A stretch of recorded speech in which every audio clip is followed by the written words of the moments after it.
Welcome to Fight for Life, a pro-life radio show discussing the ministry of First Choice Pregnancy Services here in Las Vegas. I'm Deborah, board member and executive director of First Choice Pregnancy Services. And I'm Jessica, logistics specialist at First Choice Pregnancy Services. We are ambassadors for the unborn. Welcome to the show. Hi, everybody. Thanks for joining us today here on Fight for Life. It's Deb, Jess, and Edgar and Jasmine. We're all ambassadors on behalf of the babies. Here to share insights and real life stories in the fight for the unborn. We have Edgar and Jasmine here with us today. They're a powerful baby saving couple. A baby saving power couple. Yeah. I didn't know Edgar was going to be here, actually. I just knew it was going to be Jazz, and I walked in, and I was like, oh, the Myron family is Jazz all here. plus 2. I didn't know I was going to be here either. Yeah. That's okay. So we're going to have a bonus. We're going to have a great conversation today. That's right. Just going to bring you the weekly update, and then we'll dive into whatever we're going to talk about. All right, real quick, welcome to Fight for Life Radio, everyone, and thank you for listening in today. From April 4th through the 11th of 2024, First Choice has provided 66 free pregnancy tests and 43 free ultrasounds to the women of Las Vegas. If you'd like to join this conversation, we highly encourage you to do so. You can call into the radio station or tune into our Facebook and Instagram. You can call in at 702-650-5588. If you are joining us by social media, Facebook and YouTube, you can find us at FCPS Friends, Instagram and Twitter, FCPS_Friends. You can learn more about our ministry, and we ask you to do so. You can go give a donation or just check us out at fcpschampions.org. So welcome, Jasmine. Welcome, Thank Samantha. Even their little babies here. And here. Edgar. Thank you.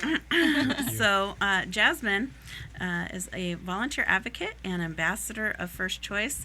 So welcome, Jasmine. Why don't you tell us a little bit about yourself and your wonderful husband? Your husband has been a guest here with us before, multiple times, right? But it's the first time we've had the pleasure of having you on, so welcome today. Thank you so much for having me here. I am a little nervous. I'm not used to be talking in front of microphones or cameras, but at the same time, I'm very excited to be here.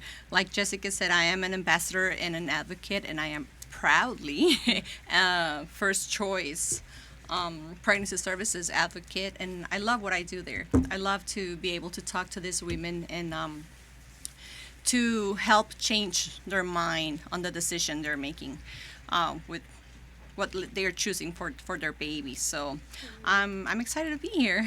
Thank you. So last week we actually discussed the petitioners that were approaching people in the grocery store, parking lots, or out in public spaces to collect signatures that are promoting abortion all 9 months here in the state of Nevada. This week we heard that there was actually a petitioner that was found inside the DMV collecting signatures inside the DMV and was then ejected from the building once it was brought to the attention of the staff. But I know that Jasmine also has a story about a petitioner coming up to you. Do you want to share a little bit about that? A couple, actually. Oh, really? Yes. They're everywhere. They are everywhere. They're It's really an infestation. They are Not where I really am. working hard, and that's sad, very sad, because I've seen a lot of women signing those petitions, and I'm like, do you know what you're signing? I wish I could be like next to them, telling them what they're signing for. And one of them asked me, hey, can you just give us a signature to protect women's rights? And I'm like, what are those rights? Well, women have the rights to decide over their body and what goes inside of them. And I'm like, no, that's another life. That's not the women's body. That's another body inside that women's body. And I was like, no, I'm sorry, I'm totally against that, so I'm not signing anything. And then the other time, another person was like, hey, you're a woman, are you willing to sign to protect women's rights, and I was like, no, do you know what you're doing here? Because this is definitely not something good. I know it sounds good, right? Protection and the words rights, freedom, Right. and all these words that can be very deceiving, because they're definitely not for protection. They're actually to allow murder to happen. So I think that these people need to be educated on what they're doing, because I don't think they have an idea of what they're doing. And if they do, then they're just 100% being evil. Oh, yeah. Well, it's easy to kind of buy into all that jargon that's being shared around and passed around like it's old hat. It's because it's what's being fed into the school systems. It's what's being fed into our TVs, with media, with politicians. Everything that is going on right now with the elections is being pumped into our homes, with our families viewing all of this. And that is the jargon that they're using. It's a very manipulative language that's being used, and very deceitful. So I know that abortion is at the heart of one of your passions. Yes. And it came to you in a very unique way. Yes. Why don't you talk about that? Well, that was a long time ago. I was still in school. I was in high school back in Guatemala, where I'm from. I was born and raised there. And I was in school when we had this class about the environment and stuff. And Go ahead. and they gave us this program about abortion and how to prevent getting pregnant at a young age. So they gave us this baby. I loved having that thing done, because I had this baby for for about 3 days, and it was like a normal baby. The baby would wake up every 2 hours to be fed, changed, just like a regular baby. And it definitely helped me realize the work that a mom has to do. It is a lot of work and a lot of effort that we have to put into motherhood. But at the same time, they talked about abortion and the consequences of abortion. And I remember watching this video of an abortion, and I just cried for days even after watching it. I couldn't believe a baby has to go through that, how painful that is for a baby, and that the mom has no idea, or if they do, they ignore it. So it really changed how I thought an abortion was like.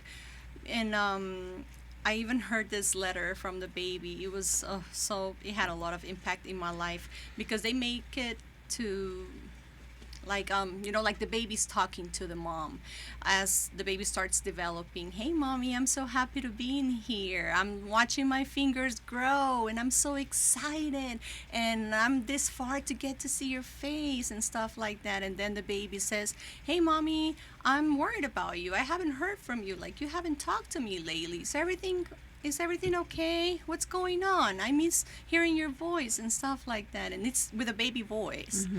And then like weeks later or days later, the baby goes, mommy, what are they doing to me? This hurts. Don't let them do this. I'm missing my hand. What's going on? You're supposed to take care of me. So just remembering that is making me very emotional, because I feel like that's exactly how those babies feel. And since that moment, I said, I want to do something about this. I didn't know what. I never imagined at that age that I was going to move to this country, and that it was here that I was going to be able to do something. Sometimes I feel like it's not much. I wish I could do more, because there is a lot that needs to be done. But I am happy. I am happy that the Lord is using me in this area. And I pray that he continues to do it, because I know that there's a lot of need, and these babies, that they're already in their mom's womb with a purpose. They have a big purpose, and they need to be born. I don't think anyone has the right to decide over their life. I mean, there's a lot of options they have. They can give it up for adoption. A family member can raise their baby. There's a lot of things, different things that can happen instead of murdering a baby. Your guys' pastor was at First Choice a few weeks ago, and he was talking about the Mexico City policy and how abortions are being forced through southern Latin America. And I went back to her story when he was telling me about it, of her telling me that she'd seen the abortion video when she was 16 in high school. And I thought, wow, what a different day and age it is down there right now, that all of you guys back in that time frame were all educated on it. And now you have those of you who are adults, your children are being educated a completely different way, no doubt. Well, Yes. I was born in 1981, and by the time I got to high school, I looked forward to the home economics class which was an elective. I remember You- home ec. Okay, you Oh, were a public yeah. school kid. Okay. Oh, yeah. I know that not everybody in here is, but I learned how to sew in home ec. exactly. Yeah. We learned life skills. I learned that in home ec at my home. Exactly. But exactly. But a lot of the public school students don't have the privilege or luxury of having a mother to coach them along and teach them these things, or their mothers were working like mine. And so I looked forward to going to home economics, where they had those babies where you can like adopt it for a week, and then they monitor how well you took care of it, and Yes. I remember it was Nice. even on a Saved by the Bell episode, I right? remember Saved by You the remember that? So, but these are all life skills that we learned in those classes because we weren't in our homes learning them. I took it so seriously that I would take my baby in my brother's stroller just to go to the store or everywhere. I really took it very seriously. It was a fun experience, was. though. I mean, it's short-lived, but they removed those elective classes from the public schools now, and including home ec. How detrimental has that been, since we have seen those life skill classes removed from the public schools, and look what it has now done to our younger generations, right? They've gotten rid of that and the arts, and they've gotten Yeah. rid of the concept of true education. Mm-hmm. Now it's become indoctrination. Yes. And as what Deb was mentioning, piggybacking off of that, it's become a money issue. It's become the narrative of popularity, this emotional based learning, which we discussed yesterday in Bible study. We have the privilege of sitting with a few doctors now in Bible study that have just started to understand Christ and God and the concept of theism. If everything's emotionally based, like the Aristotle and the Platonian idea of humanism and naturalism, and how this is now the existentialist aspect of it, where everything is in your mind, you are not the body, you are in your consciousness. Mm-hmm. And so when you start to believe this narrative, now you want to promote it, and there's a lot of money involved. There's a lot of money involved because you've got the pharmaceutical industry providing these purity blockers. You have the pharmaceutical industry providing medication for people that are now suffering from depression and anxiety, from multiple personality disorder. There's all kinds of things happening behind the scenes that it doesn't benefit the school system to teach people the truth. It doesn't benefit the school system to pray anymore. Like when I was a kid in New York and Brooklyn, we used to pray in kindergarten. Mm-hmm. But you separate God from the equation, and as the word says, separated from me, you can do nothing. It's on such a great scale. We sometimes see what we call the symptoms of the root of the problem. Mm-hmm. These are all symptoms.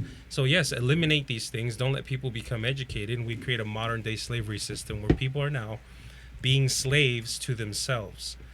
And now there is no God, because people become, in essence, their own God. So they become the moral giver. And if they feel like becoming a hippopotamus that day, we have to respect that, because the Aristotle and the Platonian idea of humanism lets them think that way. They're Gnostic dualists and progressive secularism. These are all, they sound very fancy, these words, but it's the facts. And so the more we lean towards that, the more we separate from God, and the more we think murder is okay, abortion's okay. The more we think teaching kids at a young age to have homosexual relationships is okay. And what do? We affect civilization as a whole. We are in decrease when it comes to numbers.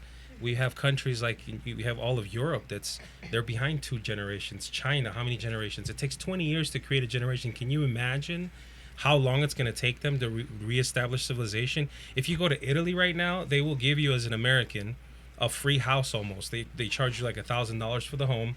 They give you money so you can establish a business and bring your kids, because there's no citizens. We are in decline. And so this is it's on a grander scale. It's a Where was horrible that? thing.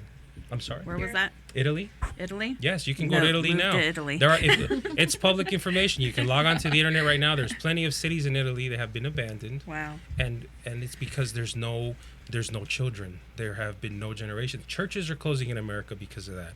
Go to the East Coast. Our pastor that visited, he's been doing research in Atlanta, Georgia. He's been doing research in Virginia, in West Virginia. There's so many churches closing. Pastors are preaching their last sermons on Sundays because there's no more generations to follow. This is no longer a thing. God and Christ are no longer the popular thing to talk about. Edgar, you and me here, we can really get into some stuff. Because I want to, before we get into this, I want to finish with Jasmine real quick, because once we head on this other path, we're probably not coming back. Jazz, what's your favorite interaction or story you've had with the patient in patient services? I have so many. Do you have one that stands out more than others? Yes, I do have one, and Okay. and I keep a journal of Oh, yeah. some of the things that I do at the clinic, and I actually took a picture of that one specifically because it's very. I feel like it's very close to me because the lady is from Guatemala. So this story is about this family, because the whole family was there, and she was like, we cannot have any more babies, and I'm pregnant. And the husband was actually very supportive of having the baby, but she was like, no, what, are you crazy? We cannot have this baby. And I was like, well, if your husband, who's the provider for the house, is saying you can, why not? And she was very, very confused. She was like, because of the financial struggle they were going through, that was her main purpose for choosing an abortion. And we spent probably like 45 minutes in that room talking about how God provides, and as long as she trusts him, and if he has provided up to this point, he will continue to provide. And well, to make the story a little short, she decides to go to ultrasound. When we get there, I'm a chaperone, okay? I'm not supposed to say anything, even though I feel like saying 1,000 things when I'm there. And the ultrasound technician is, checking everything, taking her time, making sure everything is okay. And I'm looking at the screen, and I see, I'm not an ultrasound technician, but that was pretty obvious. And I'm like, oh my goodness, is that 2 babies I see there? I was like, Lord, you really have a sense of humor. She's worried about providing for 1 child, and she's gonna have 2. So I was just praying in my mind. I was like, Lord, now she has 2 reasons not to go through her plan. And as soon as she was told that she was expecting 2, she was like, oh no, this is even worse. And the husband got pretty excited and emotional, and he started crying, and he was like, it's okay, we're gonna do this, and I'm like, yes, you are, you are. And I was really happy because, like I said, people from my country, a lot of people, not everyone, but a lot of people, they like a lot of education, and their morals and values are not like, she wasn't a believer, so I guess she needed to have some like morals and values, and she didn't have them. And I was happy that the husband was there to support her, and they actually made the choice to keep their babies. And I was like, oh, it was almost like an hour and a half later, a relief that I felt, oh, thank you, Lord. She changed her mind, and I kept praying for her because I was afraid that she would change her mind back to her first choice. And I was like, no, Lord, please make sure she knows that these babies have a purpose, and that you will provide double the blessing now, because you're sending 2 babies for a reason. Unfortunately, after the babies were born, she ended up losing one of them. Those the ones at the march. Yes, that made me a little sad, but they're very happy with their little girl. They were missing a girl, and they have the girl, and now they're really happy they made that choice, and that makes me happy. I can say I was there. So that's one of That's awesome. them. That's awesome. Edgar, I want you to weigh in. Our time's flying. But with the events of the last couple of days and the pro-life stuff that's happened, particularly down in Arizona, Mm. and the cowards that are standing out right now. That are saying they're conservatives and they're really not. Yes. Wolves in One sheep's female in clothing. particular. Yeah, ahead, there's call her by name. more than a few. Mm-hmm. What do you have to weigh in on this? I would love to hear you weigh in on this because I have been wanting to weigh in. I'm going to here eventually, but since we have you here and we don't have you here very often, I'd love to have you weigh in. You know, it's conviction. I believe that some people are sellouts and they're cowards and they're wolves wearing sheep's clothing. And the Word of God warned us about that. And when you become a coward and you deny the faith, then there's a consequence, and these individuals will be held accountable for what they said. And unfortunately, we are faced with a greater enemy. It is a spiritual battle, but apparently to some of these people, it's a monetary battle, and that's what it boils down to. And what Pastor Camilo had mentioned in some of these other countries have accepted funds in exchange for horrible decisions they have to agree to. For instance, some of those southern countries accepted funds from the COVID-19 relief, so they can do what they want to do and develop or not develop or steal the money. I don't know. Some of these presidents steal money. In this country, we're having a similar situation. It's about power, position, and so it's not the popular thing to do, but they want the popularity. And when I've discussed this with other politicians, they tell me they have to represent the constituency. If not, they won't get elected. So what? Are you going to deny your faith because of the constituency? Or are you going to be a sellout? What's the agenda? The agenda is to affect families here in the United States. The agenda is to decrease the multiplication that God asked us to do in Genesis. And they don't want that. They don't want educated individuals. They want us to stay oppressed. I mean, I have a whole conversation about that whole idea of critical race theory, what Ibram X. Kendi's doing. This is ridiculous. It's deeper than just the surface that we're seeing when these individuals are now saying they no longer support this, and they paint it as women's rights. It sounds so nice, women's rights. What about children's rights? What about the baby's rights? And in any other place, you get into a car accident, if you're pregnant, why does the baby get a death certificate? Why is it considered a double homicide if both individuals pass away? But now it's not, and the way they're presenting it is women's rights, and you hear these comments and you read them. Oh, you have to defend this woman. We are defending the woman. We're defending her from dying if she decides to have an abortion. We're defending her from making the biggest mistake of her life, because at the end, when you discuss it with women that have had abortions, most of them are regretful that they even did it in the first place. You're uneducating people. You're not educating people. So it was expected. It was expected that some of these individuals would reach a certain following, and when they get to that following, then they turn their back on what they initially promised they would do. But it's an agenda. That's where it's going. Edgar texted me yesterday morning. We were texting back and forth for a few minutes, and as I was texting him, I was like, I finally need to look this up, and I looked it up. There's 14 places right now across our country with the baby on the ballot this year. I believe I heard last week that there's 29 states in the U.S. that already allow abortion. So we see abortion continuing to sweep across this country, and laws be voted and put in place, enshrined in constitutions, that are far worse in these states than they ever were before Roe versus Wade was overturned.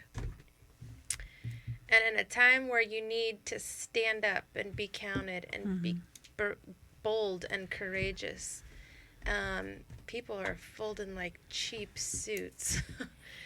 And I mean, even to think of churches in our city that, for whatever reason, don't have any urgency to get involved in this matter.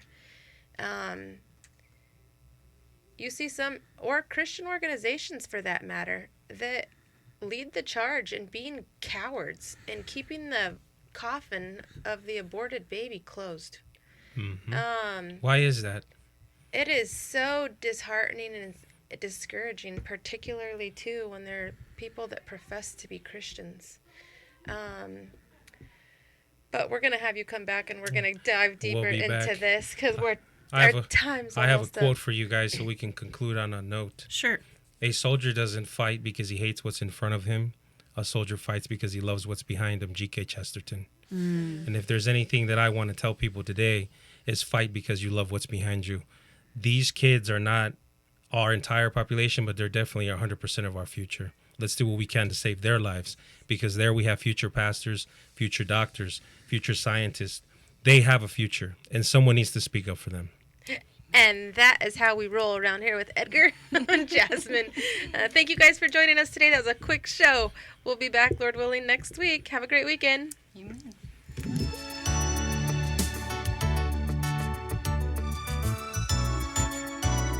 Thanks for joining your ambassadors for the unborn on the Fight for Life radio today and every Thursday on KKVV 1060 AM, the best news radio, the gospel airship. If you'd like to support the cause of saving unborn babies, or if you have a question you'd like us to answer on the air, go to fcpsfriends.org or call us at 702-294-CARE. Again, that number is 702-294-2273. On behalf of his little ones, thank you and God bless.